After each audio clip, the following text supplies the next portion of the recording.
कठोपनिषद श्लोक बहुना एमि परतम बहुना एमि मध्यम किम शिवत यमस्य कर्तव्यम यत् मया अद्य करिष्यति। अनुवाद: मैं बहुतों में प्रथम हूँ तथा बहुतों में मैं मध्यम हूँ। यमराज का कौन सा करणीय कार्य है जो आज पिताजी मेरे द्वारा पूर्ण करेंगे। वह क्या? पिता द्वारा यमराज को देने के संकल्प के बाद नचिकेता बहुत सूक्ष्म रूप से गंभीर पूर्वक एकांत में चिंतन करता है कि पिताजी के अनेक शिष्यों अथवा पुत्रों में आज्ञापालक, सेवा अथवा अध्ययन की दृष्टि से मैं कुछ में तो अग्रणी हूँ, श्रेष्ठ हूँ, सर्वोत्तम हूँ और कुछ में मध्यम कोटि का ठहरता हूँ, किंतु इन सभी में अधम श्रेणी का तो बिल्कुल नहीं हूँ। ऐसी स्थिति में भी पिताजी ने मुझे यम को किस लिए प्रदान किया है?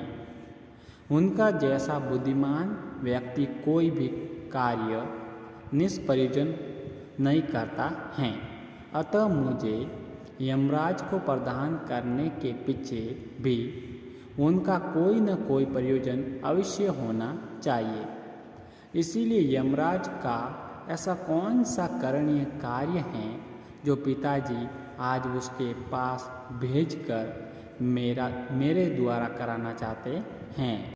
श्लोक: अनुपश्य यथा पूर्वे प्रतिपश्य तथा परे सस्यम इव मर्तये पच्यते सस्यम इव आ जायते पुनः।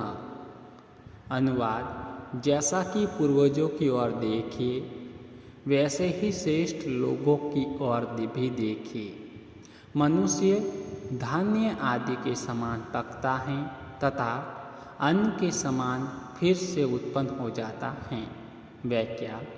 नचिकेता ने पिता की मन स्थिति को समझकर उन्हें सत्य पालन करने एवं अपने वचन पर अडिग रहने की प्रेरणा देते हुए बोला कि आप अपने पूर्वज के आचरण पर दृष्टिपात कीजिए, जिन्होंने कठिन से कठिन परिस्थिति में भी सत्य का परित्याग नहीं किया। इस प्रकार वर्तमान समय में विद्यमान श्रेष्ठ पुरुषों के आचरण पर भी दृष्टिपात कीजिए। इन सब की विशेषता है कि ये मन, वचन और कर्म से एक जैसा ही आचरण करते हैं। इसीलिए आपको भी श्रेष्ठ पुरुषों के समान सत्य का आचरण करते हुए मुझे यमराज के पास भेजना चाहिए। इसके अलावा आप तो तत्वज्ञानी हैं, इसीलिए मेरे नश्वर शरीर के प्रति मोह क्यों कर रहे हैं?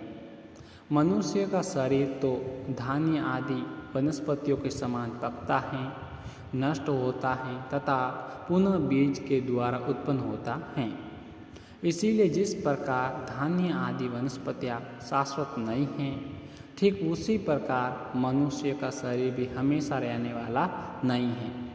ये भी जन्म लेता है, वृद्धि को प्राप्त करता है तथा पकने पर वृद्धि होकर नष्ट हो जाता है।